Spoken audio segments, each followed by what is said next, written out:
How to use and clean your AEROCHAMBER2GO chamber. The chamber is ready to use straight from the package. Simply shake your inhaler, remove the cap, and insert into the end of the chamber.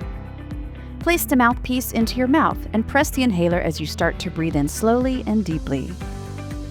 Using a chamber helps more medication reach your lungs. Without it, most of the medication can get stuck in your mouth and throat. The chamber doubles as a protective case for your inhaler. Simply flip the top open and place your inhaler inside. Some will fit right side up, while others may need to be flipped upside down.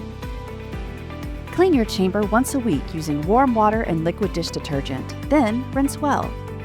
Or place in your dishwasher's top rack. Run on a normal or light cycle with no heated dry. After washing, let the chamber air dry completely. Learn more at monaghanmed.com.